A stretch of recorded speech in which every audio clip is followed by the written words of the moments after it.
lucky. Feel so lucky, feel so lucky.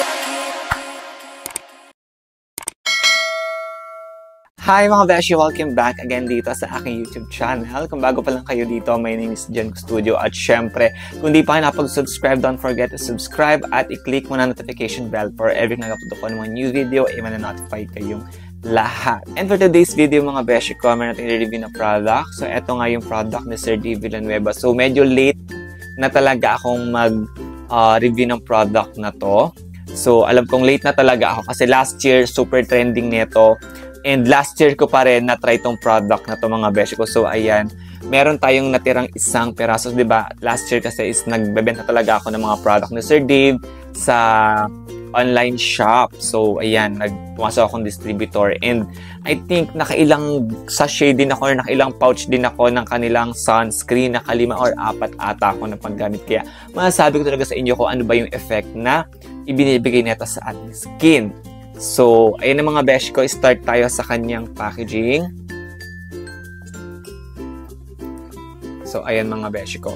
So, yung packaging niya is naka-pouch siyang ganyan. Ayan. Super ganda ng ganitong packaging kasi once na gusto mo na siyang simutin or yung paubos na siya, yan, masisimot mo talaga siya ng bonggam-bongga. Hindi siya, walang kahirap-hirap mga beshi ko. And of course, ang nakalagay dito sa kanyang harapan is Transform Skin Honest Glow Daily Sunscreen, Smoothen Plus Protect Plus Moisturize, SPF 50 UVA and UVB Protection. 50 grams na siya mga beshi ko. So, ang price nito nasa 180 pesos. Yun yung kanyang price and super mura. Napakamura talaga ng sunscreen na to. Sobrang laki na niya and yeah, di ba? Napakamura sa 50 grams na ganito na sunscreen, not bad ang 180 pesos mga beshi ko. So kung napansin nyo mga beshi, yung face ko, naglagay na ako ng Honest Glow na sunscreen kasi katapos ko lang siyang i-review sa isang platform. Nagmuha din ako ng film katapos ko lang and naisipan ko ang gawan din ng review dito sa aking YouTube channel. So papakita ko na lang sa inyo mga beshi wap yung pinaka texture or yung laman ng product. So yung laman niya mga beshi ko, ayan, pinkish yung pinakalaman niya. And then, once na in-apply mo sa skin mo, hindi makapal yung consistency niya mga besh ko. Nararamdaman ko once na ipinapahid ko siya is ano siya, cream gel type siya mga besh ko. Hindi siya yung mga cream na once na in-apply mo namumuo mo. Eto napakabilis lang i-blend. Kita niyo mga besh. Pag blend mo siyang ganyan, napakabilis lang ma-absorb ng skin. Hindi siya mahirap i-blend. And of course, meron siyang glass skin effect. And meron siyang tone-up effect na ibinibigay sa ating skin once na in-apply na natin siya. And then yung amoy neto, napakabango, like parang perfume na yung amoy niya ganon. And ang maganda sa product ng mga besh ko, hindi ako nag-break out dito sa product na to nung ginagamit ko. Alam niyo yung 4 months na paggamit or 5 months na paggamit ko sa kanya last year. Gustong gusto ko talaga siya and then hindi na ako naglalagay ng kahit na anumang powder sa aking face. Kasi once na ginamit mo to mga besh ko, para kang naglagay ng powder sa face. And of course, kapag in-apply mo siya, sa una parang sobrang puti.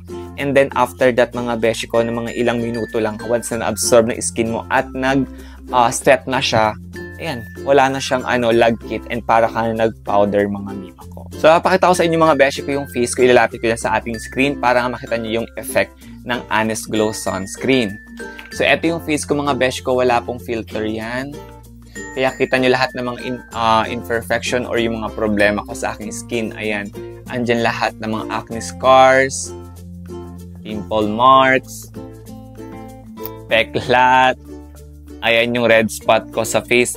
Once na nagpipimples kasi ako mga beshi ko, ang pimples ko is nagiging pinkish, yung mga marks niya or nagiging reddish siya. Ayan.